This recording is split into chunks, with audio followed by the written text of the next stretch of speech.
6.5 million years ago, long before the world knew the name of humanity, long before history had its first written word, the Earth was already alive with stories.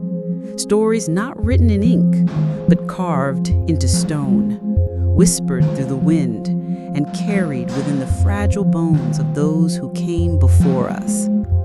This is the story of our earliest ancestors, creatures poised on the edge between ape and human, caught in a world both familiar and alien, where love, survival, and the first sparks of what would become humanity were born.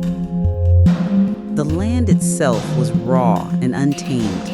Vast savannas stretched endlessly, shimmering beneath a brutal sun. Forests clung to the riversides, offering shade and the promise of food, but also hiding danger. Here, predators ruled, saber-toothed cats stalking silently, crocodiles lurking beneath the surface of every stream, and great birds of prey circling overhead.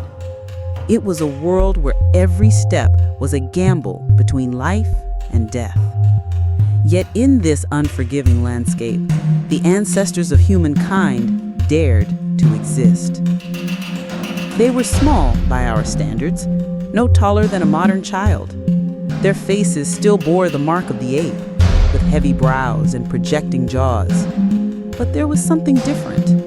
Subtle changes in their hips and their spines, and the way their feet touched the ground. These creatures, scientists believe, were among the first to walk upright.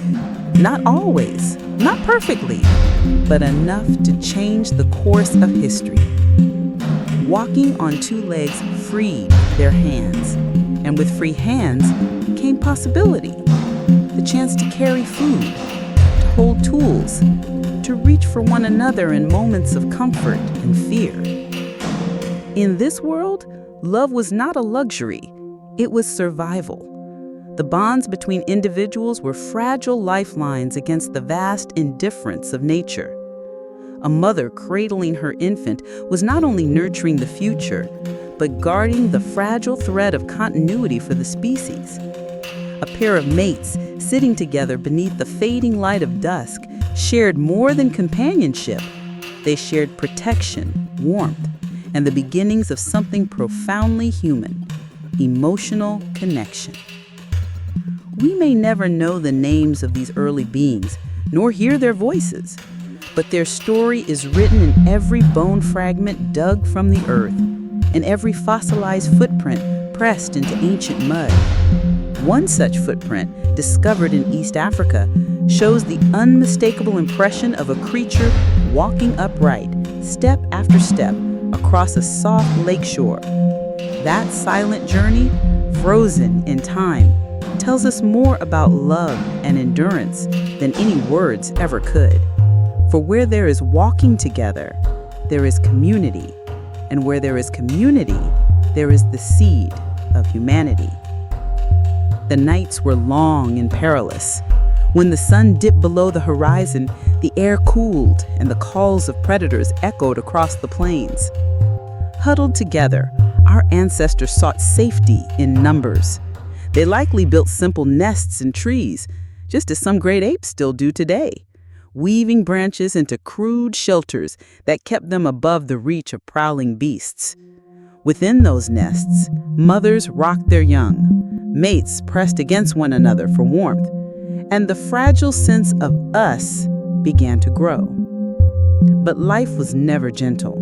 Every day demanded vigilance. The search for food was relentless.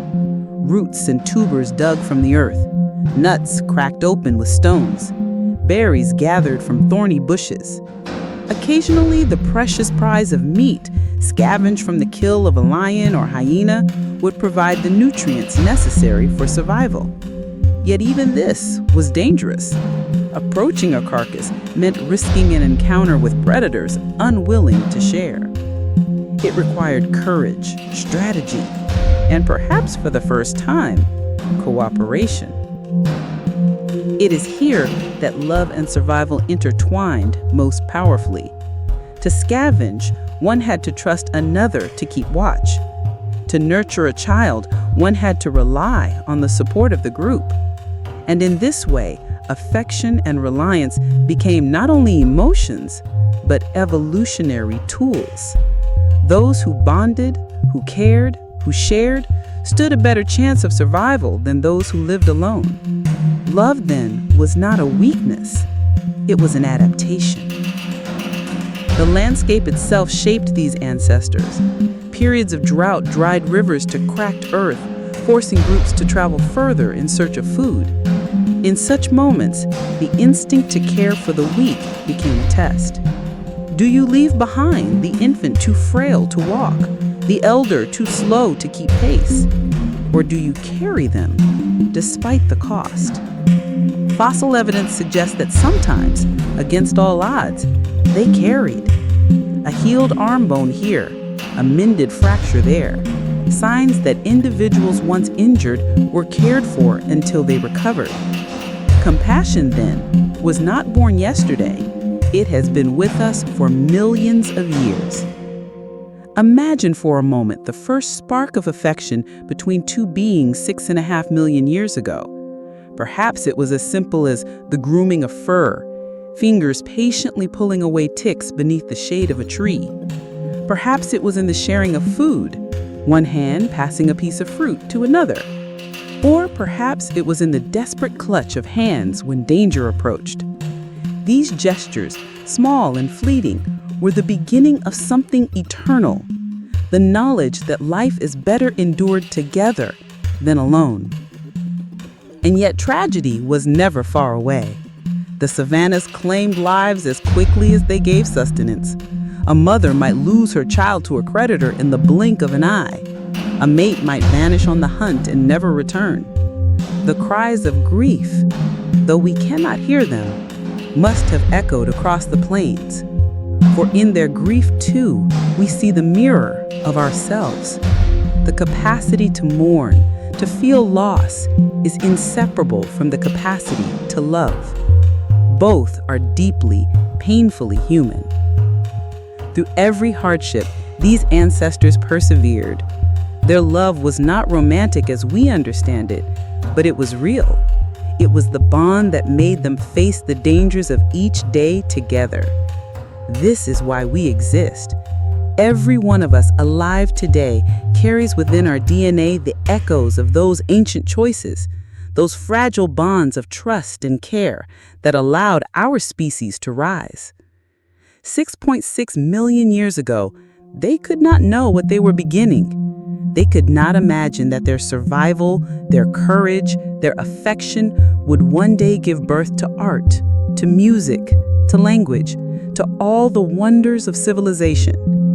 They knew only the immediacy of life, the warmth of the sun, the chill of the night, the taste of fruit on the tongue, the heartbeat of another pressed close in the dark. Yet from those moments grew everything that we are. As dawn rose each day, casting golden light across the savannas, our ancestors emerged from their shelters to face the unknown once more.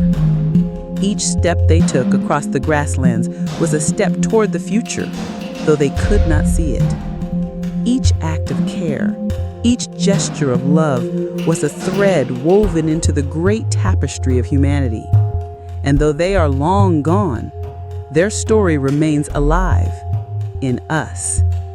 Theirs was a world of survival, but it was also a world of beginnings. The beginning of upright walking, of caring for the weak, of bonds that transcended the self. The beginning of love. And so when we look back